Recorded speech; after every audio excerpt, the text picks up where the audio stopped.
سلام سودا، کہاں سے آ رہے ہو؟ وعلیکم السلام، میں امام حسین ابن علی علیہ السلام کی زیارت میں مشغول تھا۔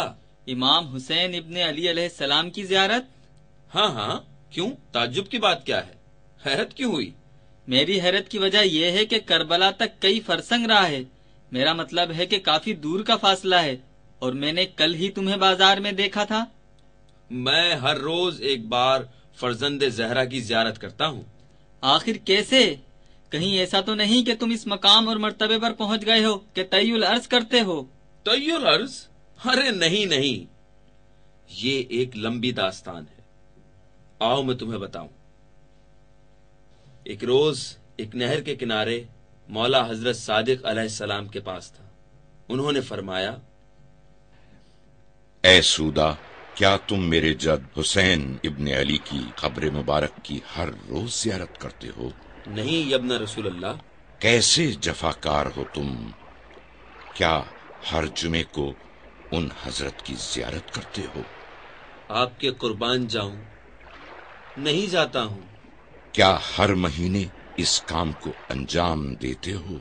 آپ پر فدا ہو جاؤں، مجھے افسوس ہے کہ اب تک اس کی توفیق نہ ہوئی۔ کیا ہر سال ایک بار ہی ہوا ہو کہ میرے جد مبارک مظلوم حسین کی زیارت کرتے ہو؟ یبنا رسول اللہ، بعض سالوں میں کامیاب ہوا ہوں کہ زیارت حرم امام حسین علیہ السلام کے لیے جاؤں، لیکن ہر سال نہیں۔ کس قدر تم نے حسین پر ستم کیا! کیا نہیں جانتے کہ ہزاروں فرشتے پریشان حال، غمزدہ اور نوحہ کنا ان حضرت کی زیارت کرتے ہیں، اور ایک لحظہ کے لیے بھی سستی نہیں کرتے؟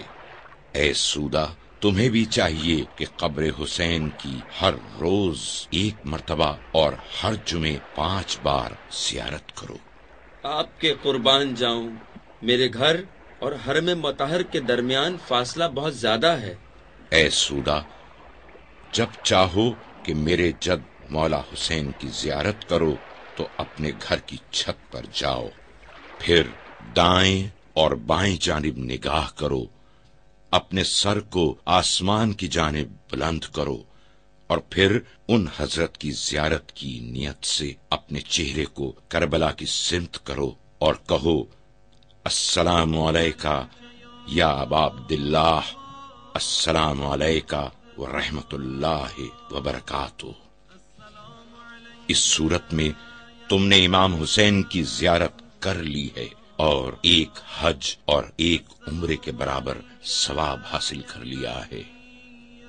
ہاں، اس وقت کے بعد سے ایسا بارہا ہوا کہ ان حضرت کی 20 بار سے زیادہ ایک ماہ میں مولا امام صادق علیہ السلام کے فرمان کے مطابق اس طرح سے زیارت بجا لایا۔ اچھا، اب اس طرح سے میں بھی ہر روز ایک بار اپنے مولا کی زیارت کروں گا، اور اگر توفیق ہوئی تو کئی بار بجا لاؤں گا۔